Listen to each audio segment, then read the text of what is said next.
Hello friends, सफल steps में आप सबका एक बार फिर स्वागत है। आज के इस सेशन में हम लोग डिस्कस करने वाले हैं राजस्थान पुलिस कांस्टेबल भर्ती परीक्षा की पहली शिफ्ट का पेपर जो आज सुबह 9 से 11 बजे हुआ। हम लोग इसमें डिस्कस करेंगे कि किस किस टाइप के क्वेश्चंस आज पूछे गए। आप जैसे कि सभी लोग जानते हैं कि इस भर्ती परीक्षा का पेपर बच्चों को साथ में लाने के लिए नहीं दिया गया, इसलिए एग्जैक्टली कौन सा क्वेश्चन आया ये कहना मुश्किल है। लेकिन जितने बच्चों ने पेपर दिया उनमें से जो बच्चे हमसे जुड़े हुए हैं उनमें हमने एक डिटेल सर्वे करने की कोशिश की और उस डिटेल सर्वे के हिसाब से पूरी तरह से उसको प्योरीफाई करके एकदम सटीक विश्लेषण करने की कोशिश की है कि एग्जैक्टली कितने क्वेश्चन आए।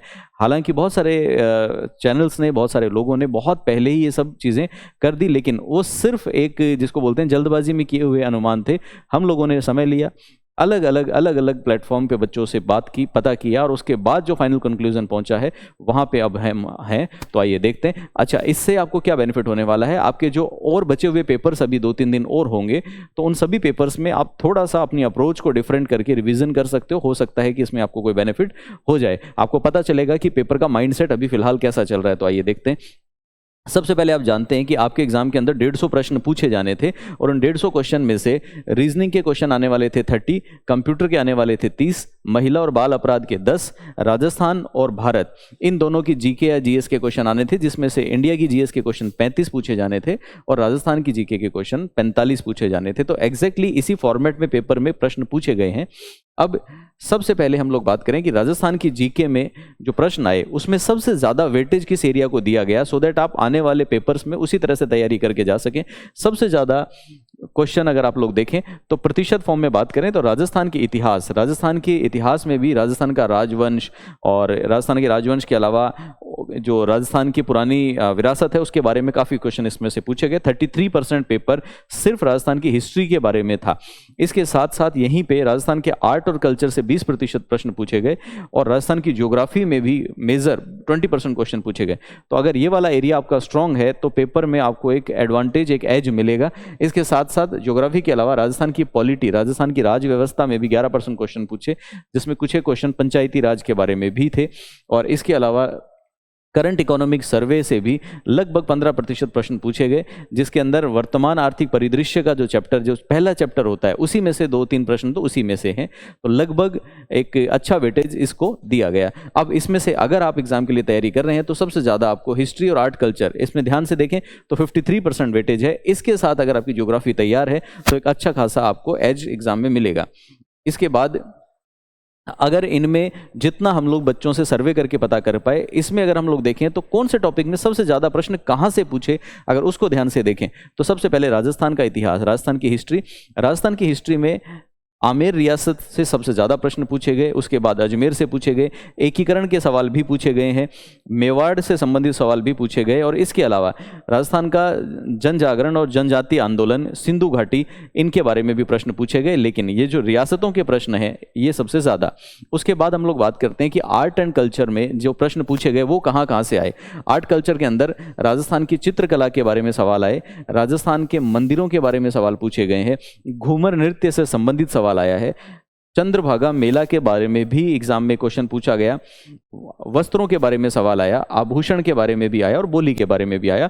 और इसमें चित्रकला, मंदिर, घूमर, इनका जो वेटेज है वो कंपैरेटिवली तुलनात्मक रूप से ज़्यादा रहा। तो आप ये देख सकते हैं कि राजस्थान की चित्रकला, राजस्थान की स्थापत्य कला, राजस्थान के लोक नृत्य, राजस्थान की लोक वस्त्र, राजस्थान की बोलियां, राजस्थान के आभूषण, वस्त्र, सभी एरिया को टच किया गया है, इंक्लूडिंग मेला भी। ज्योग्राफी में अगर आप लोग देखें तो राजस्थान की ज्योग्राफी के अंदर राजस्थान के भौतिक प्रदेश के बारे में सवाल पूछे गए जो सबसे ज़्यादा हैं। उसके बाद खनिजों के बारे में सवाल आए हैं, नदी घाटी परियोजनाओं को पूछा, राजस्थान में वर्षा कहाँ पे ज़्यादा होती है ये सवाल पूछा गया, वन के बारे में सवाल पूछे गए और कृषि क्षेत्र से संबंधित सवालों को भी पूछा गया है।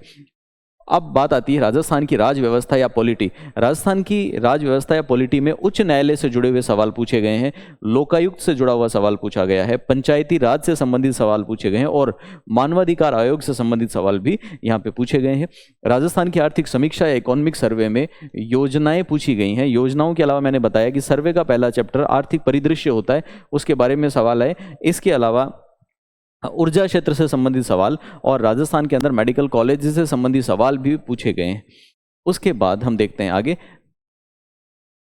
इसके बाद बात आती है इंडिया के जीके की, कि इंडिया की जीके में क्या क्या महत्वपूर्ण चीज़ें थी और किस तरह से उसका जो पोर्शन है 35 क्वेश्चन का, उनका पोर्शन किस तरह से अरेंज रहा। तो आइए सबसे पहले देखते हैं हम लोग। इंडिया की हिस्ट्री, आर्ट और कल्चर में लगभग 20% सवाल पूछे गए हैं। पूरा जो करंट अफेयर है उसमें लगभग 17% सवाल करंट अफेयर से पूछे गए। ज्योग्राफी में लगभग 40% सवाल हैं, और इसके साथ साथ राजस्थान के, इंडिया की पॉलिटी, भारत की राज्य व्यवस्था में 11%, और साइंस में भी 5% सवाल पूछे गए। तो रफली 2 से 3 सवाल साइंस के हैं। सबसे ज़्यादा वेटेज यहाँ पे ज्योग्राफी को मिला, तो ज्योग्राफी में मेजर क्वेश्चंस पूछे गए।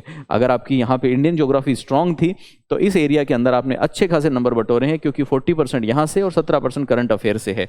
अब इसका अगर हम लोग डिस्ट्रीब्यूशन देखें तो इसमें कहाँ कहाँ से सवाल रफली आए हैं। जैसे इतिहास में अगर आप लोग देखेंगे तो मध्यकालीन इतिहास और आधुनिक मीडियम मिडाइवल हिस्ट्री और जो मॉडर्न हिस्ट्री है, दोनों से सवाल आए। लोक नृत्य से संबंधित सवाल आया और संगीत से संबंधित भी सवाल पूछे गए। करंट अफेयर में अगर आप लोग बात करेंगे तो करंट अफेयर का जो भी 4-5 सवाल हैं वो पूरी तरह से सेंटर्ड थे मेजबानी के बारे में, कि नए नए जो अंतर्राष्ट्रीय खेल कूद के इवेंट हो रहे हैं उसमें मेजबान कौन सा देश रहा, उसके बारे में ये सवाल पूछे गए। ज्योग्राफी में अगर आप लोग देखेंगे तो ज्योग्राफी में भौतिक प्रदेश यहाँ भी इंपॉर्टेंट था, राजस्थान वाले में भी, और यहाँ भी खनिज यहाँ भी इंपॉर्टेंट रहा। खनिज के अलावा मृदा, वर्षा, वन और कृषि, इन सभी के संबंध में सवाल पूछे गए हैं। इंडिया की पॉलिटी के अंदर सरकारी या कमीशन के संबंध में, सरकारी आयोग के संबंध में सवाल आया। पंचायती राज के संबंध में सवाल पूछा गया, और संविधान के अनुच्छेदों को सीधा सीधा पूछ लिया गया कि आर्टिकल नंबर ये, आर्टिकल नंबर वो, इसके जुड़े हुए प्रश्न कौन से हैं। तो अनुच्छेद अगर याद थे तो यहाँ पे बच्चे ने अच्छा परफॉर्म किया होगा। इसके अलावा कुछ सवाल जनगणना से संबंधित भी आए, जैसे कि जनगणना में अलग अलग रेशियोज, अलग अलग अनुपात, वो सब पूछे गए। उसके बाद फिर पेपर आता है, एक मेजर पेपर आपका, जिसमें से 30 सवाल पूछे जाते हैं कंप्यूटर का। कंप्यूटर के अंदर सबसे ज़्यादा क्वेश्चन देखिए कहाँ से पूछे गए। कंप्यूटर में जो कंप्यूटर का आधारभूत ज्ञान होता है, बेसिक होता है, जिसके अंदर हार्डवेयर, सॉफ्टवेयर, ऑपरेटिंग सिस्टम, ये सब चीज़ें आती हैं, वहाँ से, उस एरिया से 40% क्वेश्चन पूछे गए, जो बहुत ही आसान रहता है ये एरिया। तो इजी क्वेश्चन थे, 40% पूछे गए। इसके अलावा वर्ड और एक्सेल में अगर आप लोग देखें तो लगभग आपके पेपर का 20%, मतलब लगभग 30 में से 6 क्वेश्चन MS वर्ड से और लगभग 5 क्वेश्चन MS एक्सेल से पूछे गए, और इंटरनेट संबंधी 11 सवाल पूछे गए। तो सबसे ज़्यादा अगर फोकस एरिया कोई है तो वो कंप्यूटर का जो बेसिक ज्ञान है वो है, उस पर जिस बच्चे ने फोकस किया उसके नंबर अच्छे आए होंगे। उसके बाद फिर बात आती है एक और एरिया की, जहाँ से 10 सवाल पूछे जाने थे, जिसका नाम है महिला और बाल अपराध। महिला और बाल अपराध में जिस तरह से बच्चों से हमें ज्ञात हुआ, उसके हिसाब से सबसे ज़्यादा सवाल पोक्सो से पूछे गए।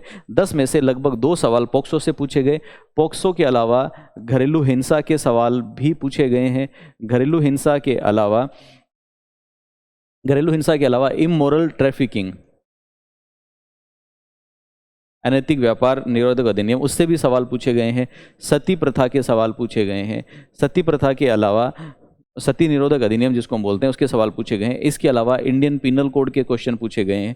CPC के क्वेश्चन पूछे गए हैं। इंडियन एविडेंस एक्ट के क्वेश्चन पूछे गए हैं। तो ये सारे के सारे सवाल यहाँ पे पूछे गए। तो लगभग आप देखें तो लगभग आपके सिलेबस में जितने भी कानून हैं, लगभग सभी को टच करने की कोशिश यहाँ पे की गई है। लेकिन हाँ, पॉक्सो से ज़रूर यहाँ पे एक ही कानून से एक से ज़्यादा सवाल आए।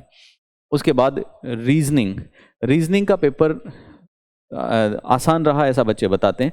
रीजनिंग के क्वेश्चंस कहाँ से आए? सबसे पहला चैप्टर आपका स्टेटमेंट एंड अजम्पशन, जहाँ से सबसे ज़्यादा सवाल आए, जिसको कथन कार्रवाई, कथन निष्कर्ष, ये सारी चीज़ें सबसे ज़्यादा यहाँ से क्वेश्चन आए। उसके बाद में कुछ क्वेश्चन मैथमेटिकल ऑपरेशन के भी दिए गए, गणितीय अभिक्रियाओं के भी दिए गए, जिसके अंदर गुणा भाग प्लस माइनस छोटे छोटे सवाल वो भी यहाँ से पूछे गए। इसके अलावा कोडिंग डिकोडिंग के सवाल भी पूछे गए हैं। उसके बाद श्रृंखला या सीरीज संबंधी सवाल पूछे गए। एनालॉगी के सवाल पूछे गए हैं। बेमेल छांटने के या ऑड मैन आउट के सवाल पूछे गए हैं। रक्त संबंध के सवाल और वेन डायग्राम के सवाल, ये सारे क्वेश्चंस पूछे गए। तो इस तरह से पूरे पेपर की स्ट्रक्चर या संरचना रही। अब इससे आप एक आइडिया लगा सकते हैं कि पेपर का पैटर्न कैसा रह रहा है, और उस पैटर्न में आप आगे की तैयारी की रणनीति बना सकते हैं। तो इस सेशन में इतना ही, और जैसे ही हमारे पास इसके संबंध में कोई और सटीक जानकारी होगी तो हम लोग आपसे शेयर करेंगे। लेकिन भ्रामक जानकारियाँ फैलाना हमारा काम नहीं है, इसलिए हम लोग जब कुछ वैल्यूएबल होगा आपके साथ शेयर करेंगे। मैं उम्मीद करता हूं कि आज का सेशन आपको पसंद आया होगा। अगले सेशन में आपके लिए फिर एक इंपॉर्टेंट जानकारी लेके हम लोग हासिल होंगे। तब तक आप अपने एग्जाम की तैयारी करते रहिए, और जिन बच्चों का पेपर अभी होना बाकी है उन सबको उनके पेपर के लिए all the best. Thanks a lot.